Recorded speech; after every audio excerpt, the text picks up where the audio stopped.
Hello and welcome to a brand new edition of Nation Building in this new year 2018. On our program, we examine the political, social, and moral issues in the leadership of the Bahamas. On our program today, we have a very exciting guest and one who, in my humble opinion, is considered one of the brightest political minds in the country. Let's see if you agree with me when we come back from this break.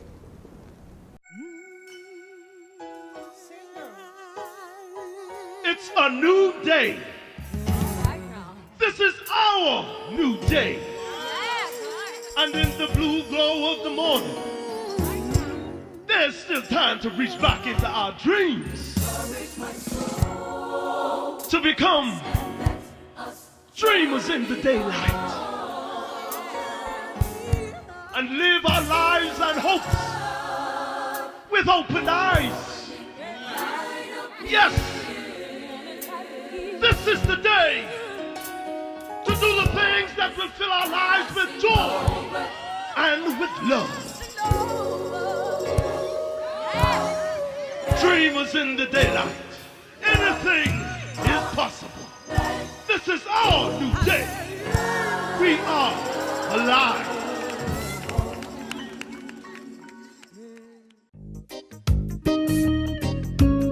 Who said you can't get great quality products at an affordable price? If you want the best quality food products at the most affordable prices, you must pick up the Jamaica Bahama brand of fine quality products at your favorite food store. Products like Jamaica Bahama Coconut Water, the most healthy and refreshing drink on the market. Jamaica Bahama Fruit Punch, the only fruit punch in the Bahamas made from real fruit. Jamaica Bahama Coconut Milk, green pigeon peas with coconut milk, condensed milk, kidney beans with coconut milk, corned beef, green pigeon peas, mackerel, and corn. Jamaica Bahama's fine line of products is available at all your favorite food stores and convenience stores nationwide. Telephone 351-8282 in Freeport and 341-4091 in Nassau. I don't wanna win. No, I don't wanna win.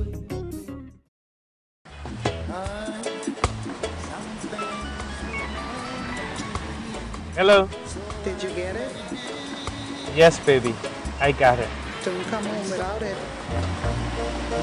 These arms of mine, they are yearning for wanting you.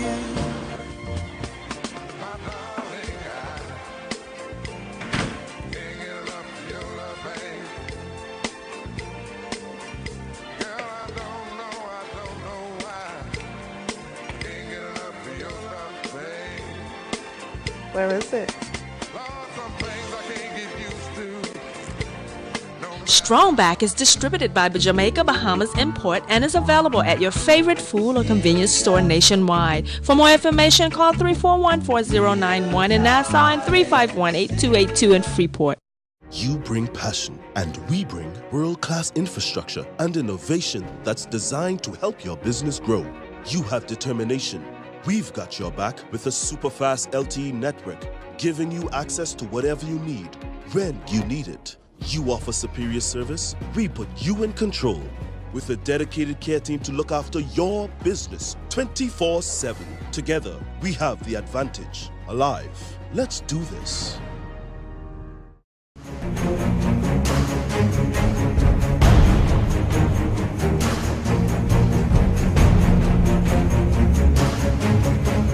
Hello again and Happy New Year to the country.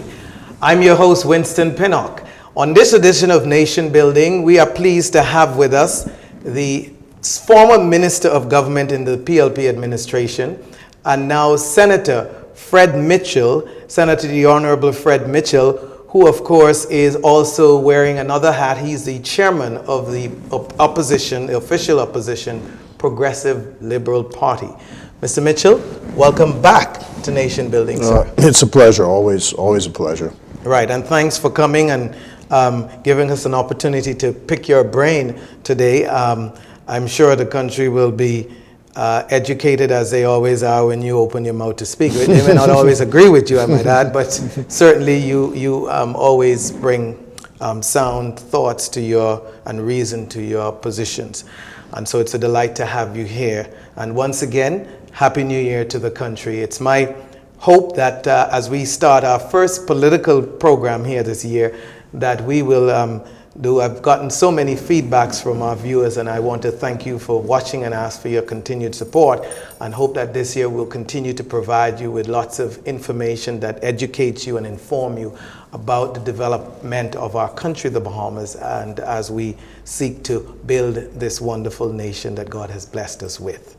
And of course, thank God for giving us a brand new year with new opportunities, and of course we'll have our share of challenges. Mr. Mitchell, as we jump into this first segment, it is our first opportunity. I believe the last time we sat with you, you were sitting in the chair as the Minister of Foreign Affairs and Immigration, and provided us with one of the interviews that brought the most feedback to us, so it was well watched. We haven't had a chance to talk. It's been a few months now, probably about 7 or 8 months since we've crossed that whole political season, and your party, of course, the Progressive Liberal Party, was soundly defeated at the polls. And so wanted to take a few minutes in our segment to just ask your thoughts.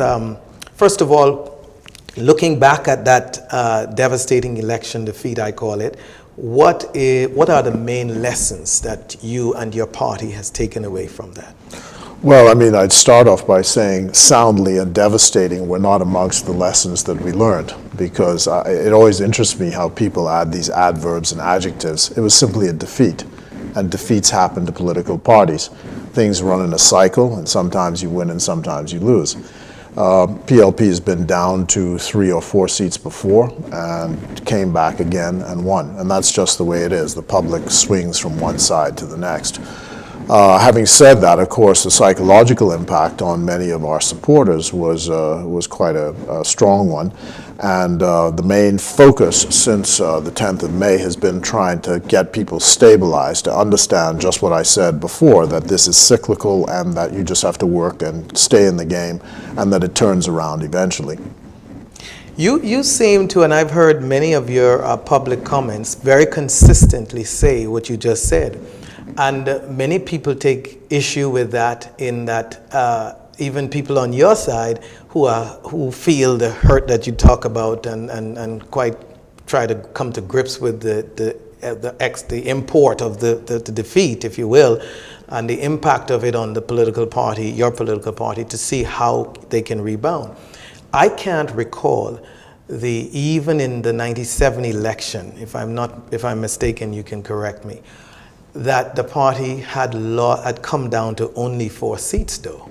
Well, the seat count, I mean, yeah, that's one issue. But remember, in 97, people said the same things, finish, devastating, the end, so on and so forth. In 5 years, it turned around. But I was going even beyond that. If you go back to 1962, the PLP thought that it was a sure thing in 62 that they'd win the election. Women had gotten the vote, and the British had put a lot of influence and stress on the UBP, and so it was a sure thing that 62 was going to deliver for the PLP, and then they lost, and then you got constitutional change.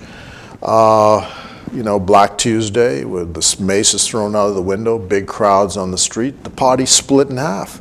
Half the people, was it Adderley, Spurgeon Bethel, Cyril Stevenson, Orville Turnquest, didn't agree with the Black Tuesday event and left the party after that. So there was only, 3 people who left in the House of Assembly. There was a disagreement over whether the House should be boycotted or not. Adderley and those felt that you can't boycott the House because you were elected, so they went back. They were suspended from the party. Come 1967, they won the government.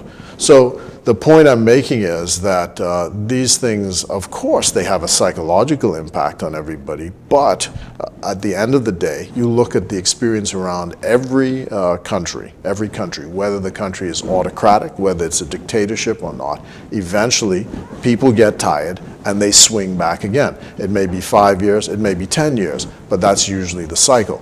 And in the last 20 years, the cycle here has been one term, one term, one term. So you look at those things and you say to your supporters, steady your nerves, because it's just a question of your going back into the constituencies and working the ground, stay in the game. 2 weeks is 24 hours, a long time in politics. But you're very mature in politics. Isn't it a little too blunt, though, to say to your supporters, look, just get your act together. It's just a defeat. That's all it is. When, as to use the common phrase in our society, it was a devastating defeat in the sense that you're moving from having such a huge majority to having such a small minority. And you referred back to the 60s. Well, after 1962, once a party gained governance, it had not lost for 25 years. And then this 97 defeat, understandably after 92 and the gains that the FNM made, one could reason and could see that there was something coming in terms of a significant blowout or whatever adjective you want to use. So it wasn't, I understand that, and I'm speaking, of course, I have PLP friends, I have FNM friends. I'm speaking on behalf of those who might have felt that they needed to kind of mourn a little bit, if you will, because they felt hurt by their party's defeat. And so I'm saying, understandable that they would feel this was crushing and that they would have wanted their leaders, yourself included, to be a little more understanding that this was how they feel. And so it seems, and I'll move on from here, but it could be taken a little dismissive to just say, look, we'll get over it. Or just get over it. I'm not saying get over it. What I'm saying is I'm explaining to people that notwithstanding what happened, we still have to get up in the morning. The sun doesn't stop shining. The world still keeps turning, and we have to do it anyway. So it's just a question of whether you do it the next morning or whether you do it 10 days later. The faster you do it, the better you get up on your feet. Absolutely. Moving on to something that even myself as a political observer in this election process passed, I was myself and the country, most of the people I talked to, was absolutely shocked at the falling of Fox Hill. Now, you couldn't calculate that in all of your figuring, and I'm sure you must have been impacted, and I'll let you decide which adjectives you want to use for that, but it had to be, you survived a 97, you survived... Well, not 97. Not 97, I'm sorry, 2007, sorry. Yeah, right. You survived the FNM's comeback in 2007, and so it was assumed, nobody, even your adversaries, admit your ability to articulate and to administer well, and so nobody expected what happened in Fox Hill. Well, I'm not sure that's correct either, because you have to assume that people who are practiced and experienced in the art and the science of politics would know what the signs are. If there is a significant trend going in one direction, then constituencies can't withstand the trend. And so, to that extent, Fox Hill was not atypical. The adjective that I would use, or the description I would use, is I'm disappointed. Obviously, no one likes to lose, but life goes on. And so you gave your own advice to yourself, which is to get over it. Of course, well, there's nothing to get over. That's the first thing, because there's nothing. Losing the seat affected me in no fundamental way. All the fundaments of my life continue. My life isn't tied up in, that I'm a politician. My life is more fundamental than that. I'm interested in public policy, and whether I'm in the House, not in the House, in the Senate, not in the House, I'm going to have my say as a citizen of the Bahamas. And who doesn't like it, that's their problem. Fine. One wouldn't get that view looking on, because you, again, one of the brightest minds politically in the country and in your party, and has made significant contributions, seem to, from the outside, enjoy what you do and is very passionate about what you do. So one would assume that as someone of your caliber losing, there would be some discomfort or pain there. But no, I said disappointment. Everybody has disappointment, as I said, but it's not fundamental to my existence. Right. My existence. You manage that well. Okay. Sure. Do you think, and some I have talked to have argued that for persons like yourself on both sides of the political divide, that people generally, objectively looking on, see value to the country, your service to the country, would argue that time has come to change the way our political system fundamentally, for this reason, that we are losing good people on both sides, losing them in terms of some leave office and just decide not to bother anymore. Simply to the fact that people want to move a political party out of office, or maybe a leader out of office, and so it's a bundle. You're all tied in together, and there's a view in the country, has been for some time, that we need to move away from that. If you look at the United States system of government, who is also, it has an imperfect system, but seem to be more advanced than us, you would see that there is stability. So when a political party loses the White House or loses the control of Congress, of the lower house, the Senate, because everybody is up for election at the same time, you have stability and continuity. What is your position about that point of view? The systems are equally as competent to deal with the issues of governance. It's just a question of which system you're used to and whether it works for you. Basically, the system works for the Bahamas. Then there are no systemic problems that I find. It's a winner-take-all system. Effectively, the U.S. is a winner-take-all system as well. I mean, no matter how you roll the dice, that's what it is. But as I say, our supporters continue to have their say. We still influence what happens in policies and the way life works. For example, we're looking at the issues of crime. Programs take a long time to kick in. A ship of state is a very difficult thing to turn around. You can't turn it around, generally speaking, in 5 years. Try as you might, you can try and rush things through, but it isn't easy to turn around. So the work you start, I think the former Prime Minister Ingram once said, some sow, others reap. And I think that's the issue with that's the way our system works. I don't have any problems with that. The question is simply whether in a democracy people continue to have say and influence, and they do. And the last point I'll make before we go to a break is that some people are of the opinion that the PLP haven't learned his lesson in that election defeat of last year. And some quarters say one example of that is, instead of looking to a younger, brighter, different generation of leaders, it has gone back to someone, Brave Davis, who was there and has been in politics almost as long as Christie and Ingram and so forth. What's your thoughts about that? Well, one thing is, I don't allow an enemy doctor to prescribe medicine for me. I'll put it that way, so they can say whatever they want. They can't decide who the leaders of the PLP are, and they are what they are, and they'll face the public, and the public will decide. And if that doesn't work, then there'll be other leaders. The fact is, that's who we have. He's an experienced politician. We just did a walkthrough at the fish fry, and I mean, didn't seem like anybody had any problem with him there. Well, so people will portray and picture you in a particular way. But it really comes down to when the question is put to the electorate at election time, and whether we've done the work to satisfy the country that, look, we're the best people for the job. Okay, well said. You're watching Nation Building. I'm your host, Winston Pinnock, and we'll be right back after these messages.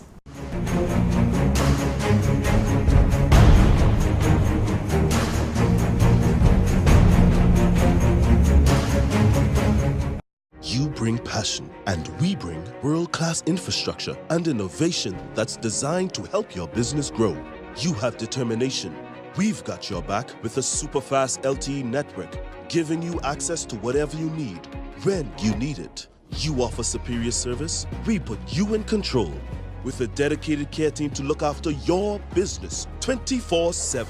Together, we have the advantage. Alive. Let's do this.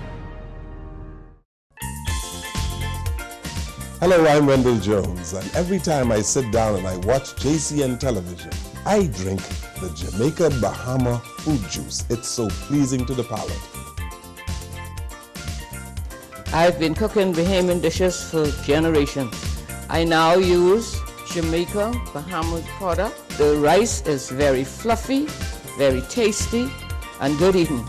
Jamaica Bahama product is simply the best. As an insurance agent, my life is go, go, go. But whenever I need a refreshing break, it's Jamaica Bahamas Island Mixed Fruit Drink. Good. Hi, I'm Debbie Bartlett from GEMS 105.9 FM. The effect that Island Junkanoo Juice medley has on me is exhilarating.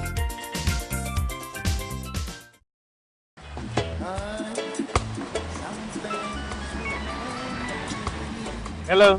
Did you get it? Yes, baby. I got it. Don't come home without it. These arms of mine, they are yearning for wanting you.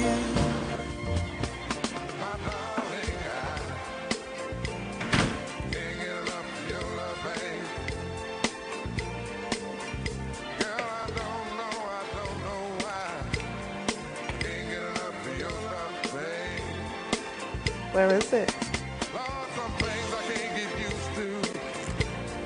Strongback is distributed by Jamaica Bahamas Import and is available at your favorite food or convenience store nationwide. For more information, call 341-4091 in Nassau and 351-8282 in Freeport. Who said you can't get great quality products at an affordable price? If you want the best quality food products at the most affordable prices, you must pick up the Jamaica Bahama brand of fine quality products at your favorite food store. Products like Jamaica Bahama Coconut Water, the most healthy and refreshing drink on the market. Jamaica Bahama Fruit Punch, the only fruit punch in the Bahamas made from real fruit. Jamaica Bahama Coconut Milk, green pigeon peas with coconut milk, condensed milk, kidney beans with coconut milk, corned beef, green pigeon peas, mackerel, and corn. Jamaica Bahamas fine line of products is available at all your favorite food stores and convenience stores nationwide. Telephone 351-8282 in Freeport and 341-4091 in Nassau. I don't wanna wait. No, I don't wanna wait.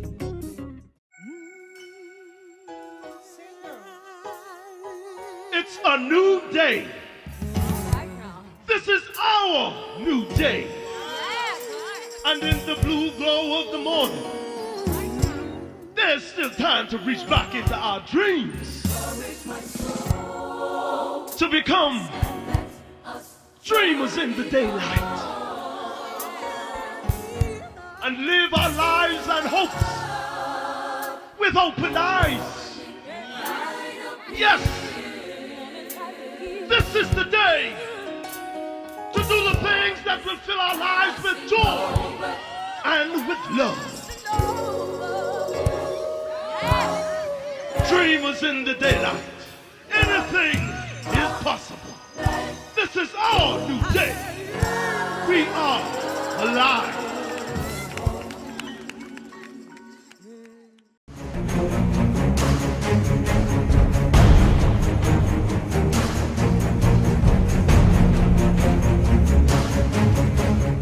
Welcome back to Nation Building. I'm your host, Winston Pinnock, and we're here today with the former Minister of Government under the Progressive Liberal Party, now Senator, the Honorable Fred Mitchell.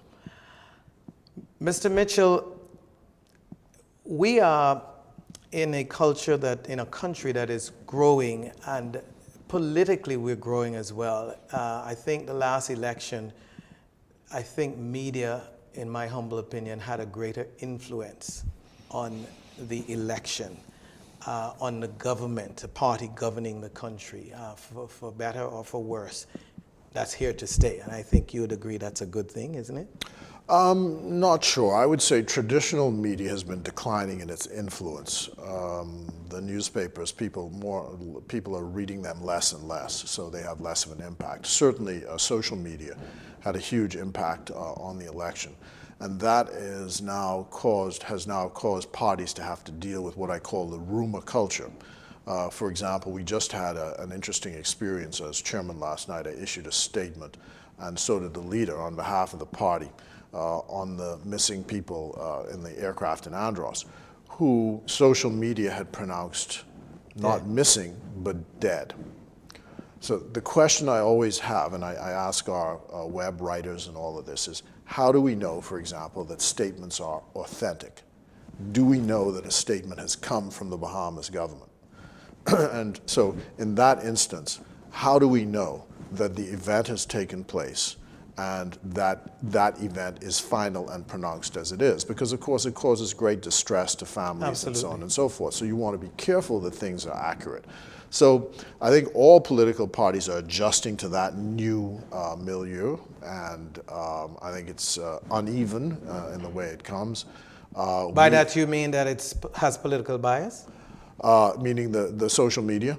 No, the biases are difficult to fight because it is so pervasive. So it means you have to be on top of it like 24 hours, every minute of the day, because the information is just coming at you.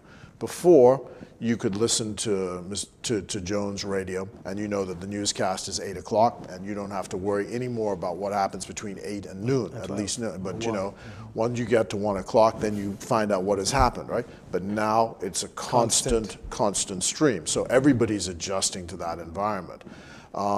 Some people argue that the PLP was less adept at that in the last election than they were. But you know, I have this view that there's a tipping point that comes in public opinion, and it doesn't matter what you do, you can't fight once the balance has been tipped. And that happened, in my estimation, and certainly the marketing research we did in the midterm, that happened somewhere in the midterm of the last term, and there was nothing we could really do to turn it back. But you must admit, though, that traditional media, like myself, I listen to just to catch up with some of the talk shows as much as I can, just to hear the sentiments of the country, and very few television shows like these. But you must admit, and even print media, your party did not, especially in the latter half of its term, did not get very, very positive. There wasn't a lot of positive information put out. It was a lot of negatives on the Progressive Liberal Party. Well, Andrew Allen has a very interesting expression which I've adopted. He calls them the adoring media. And what I'm saying is, once the media, the traditional media, got to the point where there was no critical analysis or assessment of anything that was being advanced, it didn't matter what information you put out. I mean, how is it possible? I mean, you know, and this is a rhetorical question. How is it possible for a project that's going to create 5,000 jobs to turn into a negative? How is that possible? How is a project that is going to pay for people's health care, how is that turned into a negative? But it was by these people. And they all know that, you know, now they have faced with Baha. It's a real thing. It was done by the PLP. There is nothing wrong with it. There was no secret deal. There's no crookedness involved in it. And they have to adopt it because 5,000 people are working there. But if you read all the transcripts and the commentary and the so on and so forth, this is supposed to be a great disaster for the country. So I'm saying that is the difficulty. And people often say, well, the PLP didn't say this. I can go back and I can show you where we did. Do you think that you shot yourself in the foot by doing things such as going against the people's wishes when the gaming referendum and things like that, where people clearly said, look, we're not in support of this, and you felt as a government to go ahead anyhow? Do you think that really did more damage than the media? From a public relations point of view, but if you look at the stats, only 40% of the people showed up to vote. So that's less than the electorate itself. I mean, that's a minority opinion. But it was still an opinion. No, I understand. Elections are what they are. Plebiscites are what they are. So I'm saying it's a minority opinion. But, you know, the government is called upon to govern, right? And the fact is, the gaming laws as it applied, or gambling as it applied to that facet of gambling, it was unenforceable, could not be enforced. The Commissioner of Police could tell you that the resources that would be tied up in trying to bring that thing to heel would just be wasted, the same way the drug war is being wasted right now. So it didn't make any sense. So that. And then you had the central bank saying to you, look, there's all this money and tax revenue sitting outside the formal economy. You've got to find a way to get this into the economy. Otherwise, you are shooting yourself in the foot. So for cogent reasons, one had to do it, and that's what governments do. Left to me, but I accept the collective responsibility. I wouldn't have asked in the first place. I had just gone ahead and done it. And You might have been better off. Perhaps, but because hindsight. if you ask a question, you get an answer. Yes, you're right. bound to abide by. Well, I'm not sure I'm bound to abide by it. Well, the Bahamian people said so, I believe, based on their reaction. I believe that. But having said that, moving along, why do you think, and this is getting your opinion here, why do you think that most political leaders, unlike you, are so afraid of coming on forums like these to express their thoughts and their positions on any number of issues?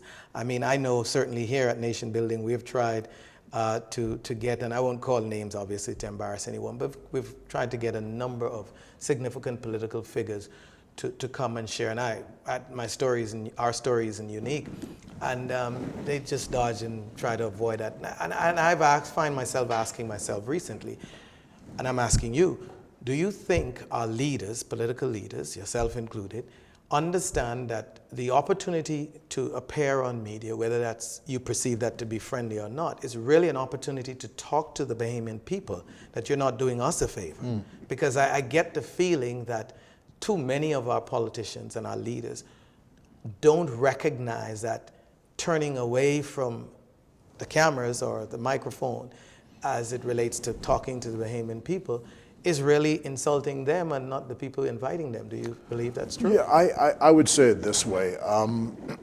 First of all, you want to go, most people would prefer, politicians aside, whether you're a politician or not, put that aside for one, prefer to be in a friendly environment.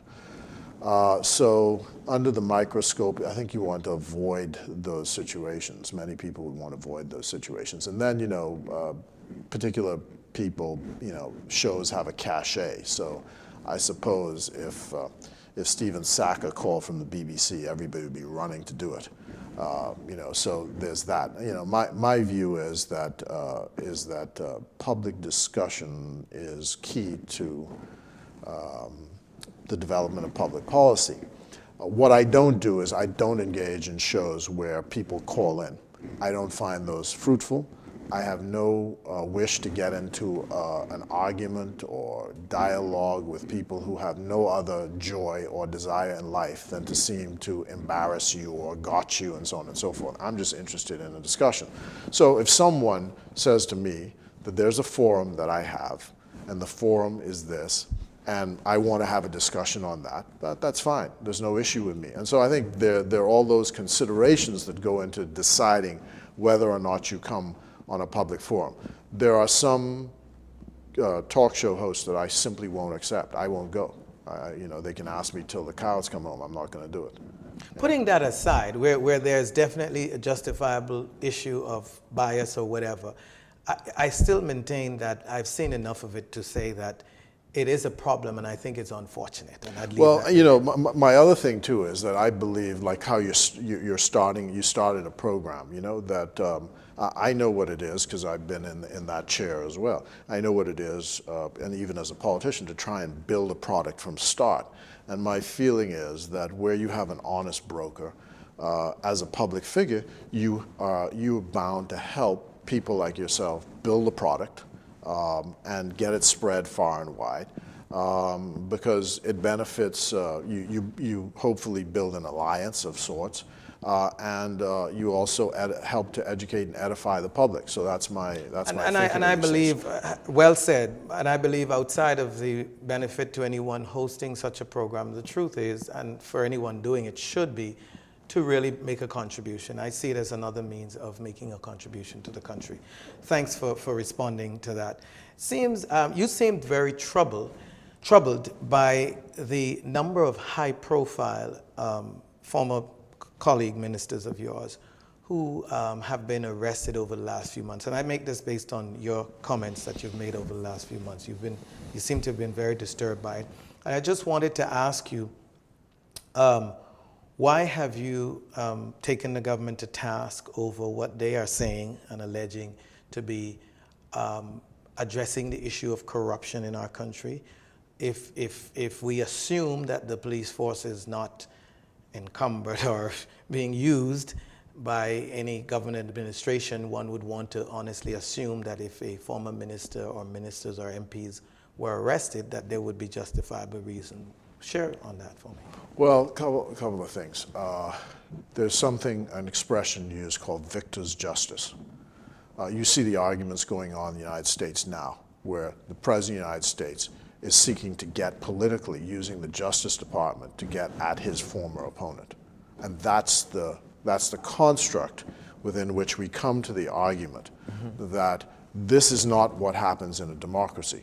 I said to colleagues when we were doing the Majority Rule Day discussions that I spoke to Gene Depuch, who was in the government of the UBP when Sir Lyndon Pindling and those threw the mace out of the window. And I asked him, well, why didn't you all prosecute them for that?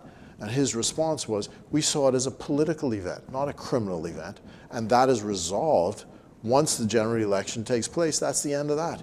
I mean, what are you doing? You know, this country has a lot of things to do other than, in my view, wasting resources, chasing after shadows, in my view. I mean, the government spent literally the first 7 months of its term going into the, oh, look what I found, look what they did, look what this. And all of these things, I think, at the end will turn out to be matters which fell within the proper discretion of a minister of the government in the exercise of his official functions.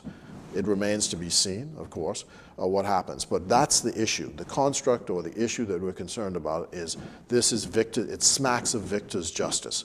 And then, with the Privy Council having pronounced that in the circumstances, the persons who were involved in it should not have been brought to court in shackles, should not have been brought. It was disgraceful, it is shameful, and it should not have happened. And the thing is, the harm is done. You could get down the road, you may get an acquittal, I can't say. You may get an acquittal. We hope that there is an acquittal. But just speaking generically, so you're acquitted, but the damage is actually done because what they really wanted to do was to slave shame you by running you with shackles through the streets and before the cameras. That's the whole. So just to make it clear for our viewers, I want to make sure you're not saying that you are totally against the police doing their job or the government doing its job. If that means arresting a minister, you're saying it's the method, or is it more than just a method? No, I'm saying that I looked at two things. One is I'm saying that in the circumstances of a general election, you ran a campaign on a particular theme. And what our argument is, it appears that this is more to do with that theme than justice. You know, so I've said it's corrupt, so now I have to go and find the evidence. It's result selective. Okay, that's what I'm saying. So that's one aspect. We'll see how that turns out in the end. I can't pronounce on that. But the second thing I'm saying is, even if you do that, it is not necessary to bring former ministers of the government in shackles to court. Because what you're really doing is you're seeking to embarrass, use that politically, whether or not the person is guilty or not. The damage is done. Do you see, at some point I assume the PLP will resume office.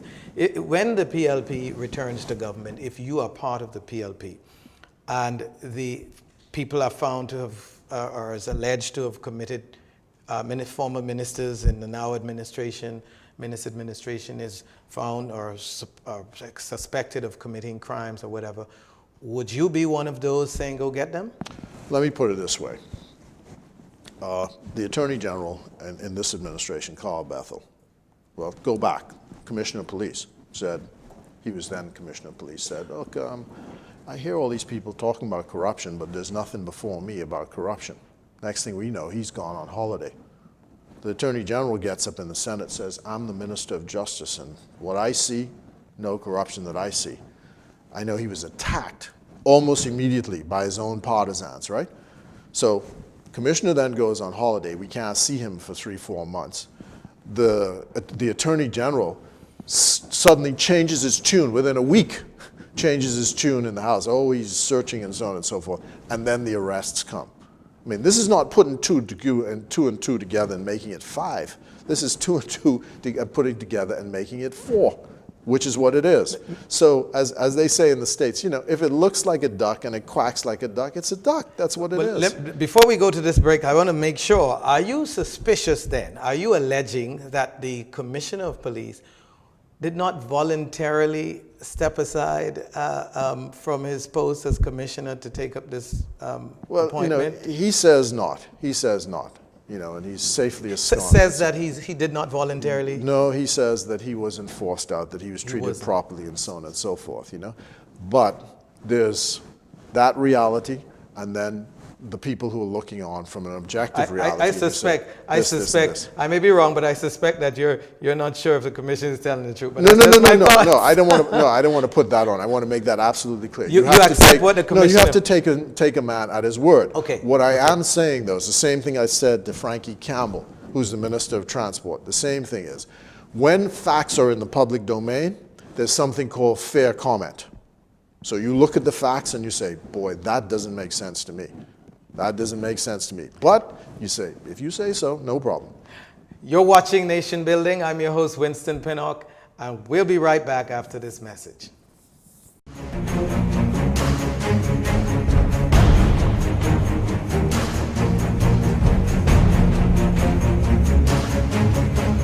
Alive knows what you do today will determine the success of your tomorrow. So we've invested in world-class infrastructure and innovation so every business in the Bahamas can grow. Like our online business account that lets you manage all your business mobiles simply and efficiently through one portal. From adding users and numbers to drilling down where you can view details of individual data, calls, and texts to providing an immediate overview of usage month on month, we put you in control. Our people are here to help your business grow. Our relationship managers take the time to understand your business. And with our care team and our Alive stores, we are there to support your business needs. So let's work together, Bahamas. Let's grow together. Let us be part of your team. Let's do this.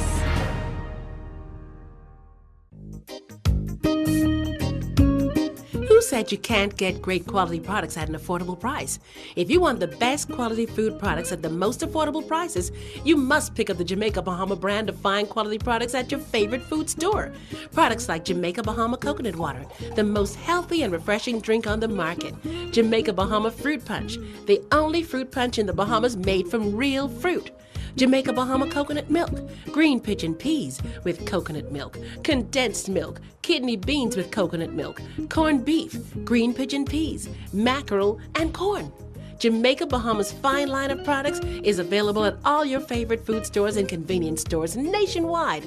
Telephone 351-8282 in Freeport and 341-4091 in Nassau. I don't wanna win.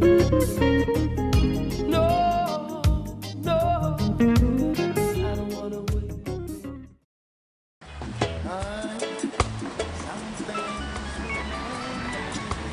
Hello? Did you get it? Yes, baby. I got it. Don't come home without it. These arms of mine, they are yearning for wanting you.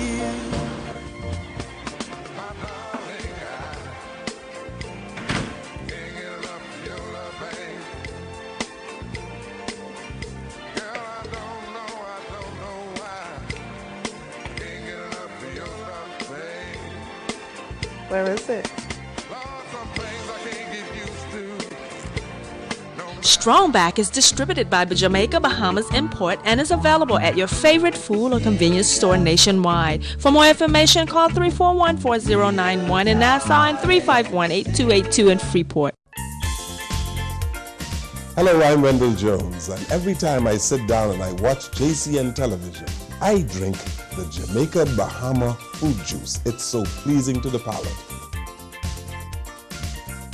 I've been cooking Bahamian dishes for generations. I now use Jamaica Bahamas product. The rice is very fluffy, very tasty, and good eating.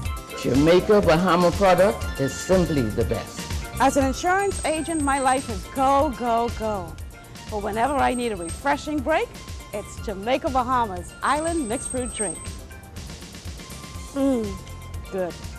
Hi, I'm Debbie Bartlett from GEMS 105.9 FM. The effect that Island Junkanoo Juice medley has on me is exhilarating.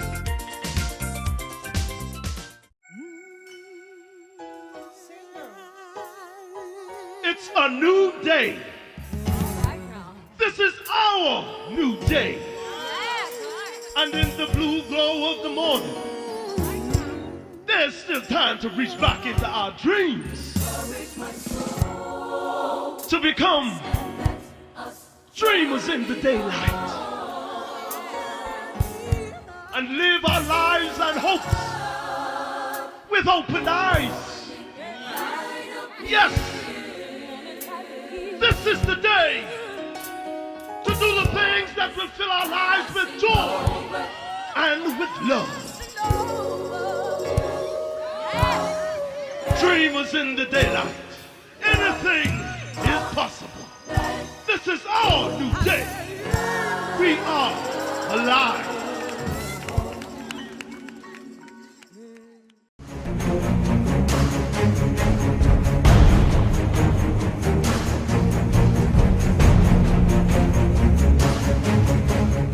Welcome back to Nation Building. I'm your host, Winston Pinnock, and I'm here today having I believe, a very lively and informative discussion with Senator the Honorable Fred Mitchell, who's also the chairman of the Progressive Liberal Party. Senator, recently, the U.S. State Department, through its embassy here in Nassau, I believe, issued some advisory warning its citizens about the state of crime in the country, particularly in Nassau, and specifically, surprisingly to many of our citizens, targeted the fish fry. You and your party's leader, Philip Brave Davis, along with, I believe, supporters, went to show your support to vendors at the fish fry.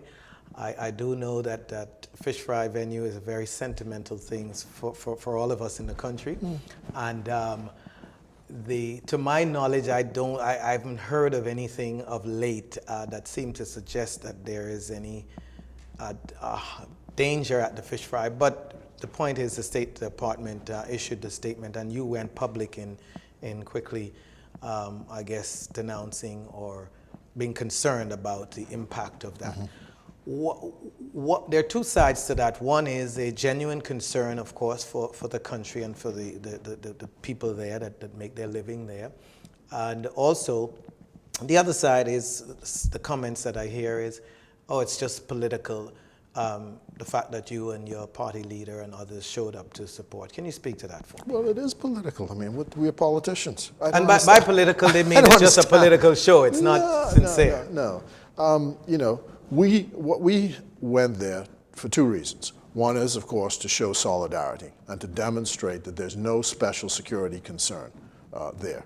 I mean, we have some friends of mine, I'll call them for this purpose the Hailers, who sit at Trudy's every night. And I'm sure they don't have any issues, security issues at all. Okay. So we went there to show, one, the security, to investigate in a way, but really to show that there's not a real security concern. That's one.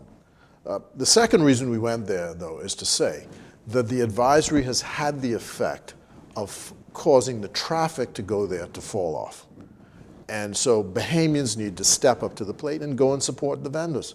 That's all. I didn't want to get into any argument about what the government did and what it didn't do and so on and so forth. All I want is the people to be able to continue to make a living out there, and that we as Bahamians, because it's as our leader said, it's a Bahamian place, and the visitors come because it's a Bahamian place. It's not a tourist attraction. It's a place that Bahamians like to go to and relax, and tourists want to go. And there were several, dozens of tourists out there last night. But when we went to Goldie's, he said, that night when the advisory came on, the television was on in his place. Some tourists were sitting there, and as soon as they heard it, they said, "Sorry, we got to go." Wow. So it has had an impact. Now there are a couple things, observations that we made. One is the place is too dark, and you've got to accept the reality of life anywhere it's too dark at night, so that has to be resolved.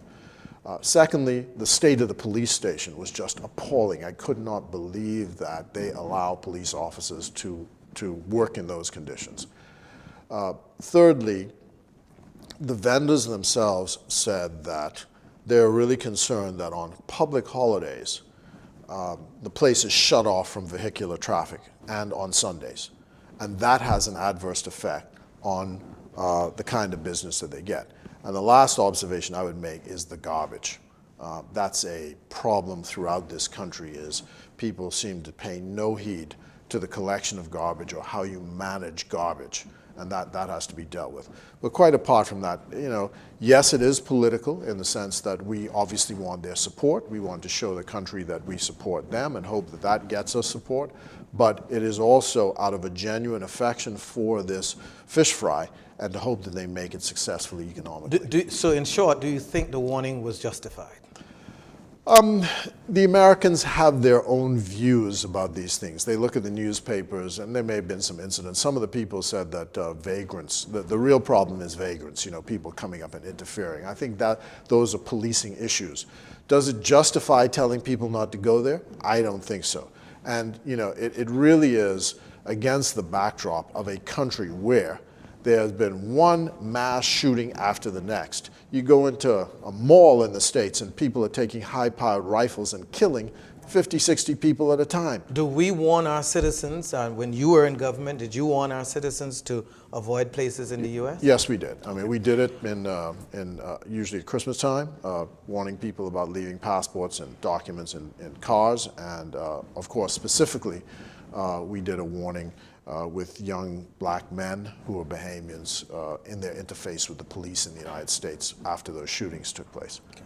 Recently, in response to what the Nassau Guardian questioning your party's leader, his credibility on dealing with crime and speaking on the issue now in opposition, you accused the Nassau Guardian as what you referred to as illogical commentary and propaganda, as if they were F&M machine. I'm going to go at him again today. Strong words, Senator. Yeah. Is that a reasonable response to one of the leading newspapers in the country? Yes, I'm really sick of it. I'm really sick of it. And the leader doesn't like me to say this, but if my sister, right, got a job from me when I was the Minister of Foreign Affairs, people would crucify me.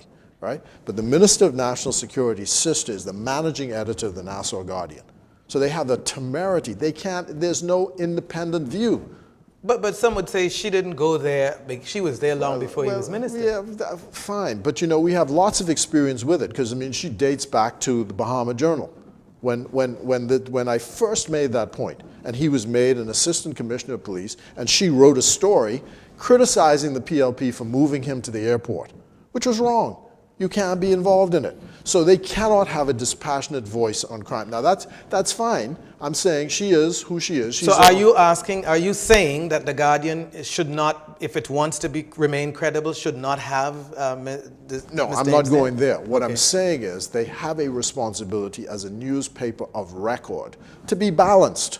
To be balanced. That's the only point. But then the question is, if what you're saying, alleging is true, then taking that on its as a fact, you can't expect someone to be unbiased to a close blood relative. So I guess no, I'm saying that's the nature of the conflict. But what I'm saying is I'm not asking you not to be biased. All I'm saying is if you're going to assert facts, assert the facts, and then say, well, I don't agree with those, or I say so on and so forth. What we pointed out is this: they said that we have no credibility on crime.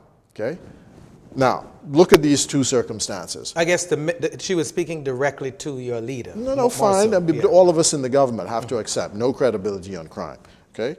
But last year, or a year before last, when Minister of National Security was Greenslade, was Bernard Nottage. The commissioner was Greenslade, right? The commissioner announces crime is down, or the minister announces crime is down, although homicides are up. Oh, the Guardian and this one and that one, this is terrible, on and on and on and on and on. Now, the same thing is said. Crime is down, but murders are up. But this time the headline is crime is down. Crime is down. And the PLP has no credibility to talk about crime. But it's the same circumstance. So I don't begrudge that. All I'm saying is, let's be balanced with this. Both the PLP and the FNM have made efforts at trying to fight crime, a very complex issue. So let's not get into this, it's your fault, it's our fault, it's so on and so forth. Let us work together to try and resolve the problem. Heard you, sir. In a New Year's address that you did on social media, you, among addressing the country and your former constituents in particular, you spoke about, something caught my attention, you spoke about, and you can correct me if I misquote you, but the Minnis administration, in effect, depriving people in Fox Hill of food, and once that, I mean, anything to that nature, it seems deplorable if that is true, to deprive people in a particular constituency of food or anything such, just because for political reasons. I want you to speak to that. Okay, here's my concern. A community center, $2 million was spent in that community center. It's debt-free. It's owned by the people of Fox Hill. The government, under the PLP administration, part of the deal was that they would pay, in exchange for using the community center for its violence interruption programs under the Citizens Security Initiative, they would use the building, and they would pay the staff and the utilities for the building. They have reneged on every commitment. The staff's not been paid for 6 months. The power was shut off 2 months ago and remains off. The phone keeps going off. That has happened under this administration. You have an FNM member of parliament. You've got 35 FNM members of parliament to 4.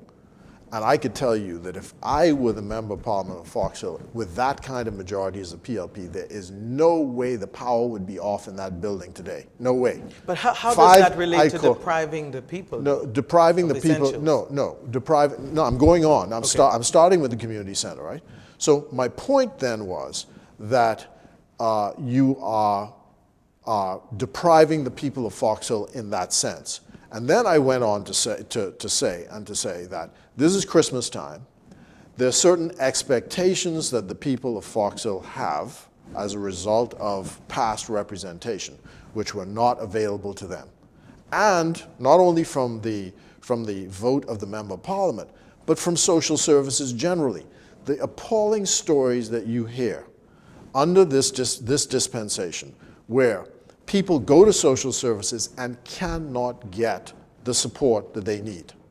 That's the point I was making. So that's not necessarily political, you would say? It's just poor, it's just not having effective representation there. Well, poor representation, but you know, she's a politician. The lady is a politician. And it's her job now. We obviously, we never have enough time when we sit with you, but I have 3 quick questions that requires a rapid response, and I'm just going to shoot them to you in the last minute or so that we have. One is, what is the key to the PLP's resurgence to governance in the next election, which I'm sure you're hoping will happen? Well, you know, it goes back to the fundamentals, connecting with the base, making sure the base is strong, and then reaching out to those people who are in the margins. And what role, the other question is a 2-part question. One, are you at this stage committed to run again? And if so, what role do you see Fred Mitchell having in the next Well, it's too early to tell about my running again. It's too far away. I've made a commitment to be the caretaker for the Fox Hill constituency until the PLP makes a decision about what it wants to do. But the main role I have now is to make sure that the 30-somethings, 20-somethings, and teenagers are grounded in what the PLP is, so that we can hand off a good product to them. And so I basically remain in the background, so to speak, and we're trying to get the new faces out front. As far as the constituency. And last of all, what do you say to people who say that the PLP was simply too corrupt in its last term in office to have any chance of recapturing the hearts and minds of the Bahamian people in the upcoming elections? That's idle propaganda, you know, that's idle propaganda. you dismiss that. Yeah. Minister, it's always a pleasure having you, sir, and I thank you so Yeah. much for coming and sharing your time with us. Okay. On behalf of all of us here at Nation Building, I want to thank you for tuning in this week and watching our program. Stay tuned for next edition on Nation Building, and have a blessed one.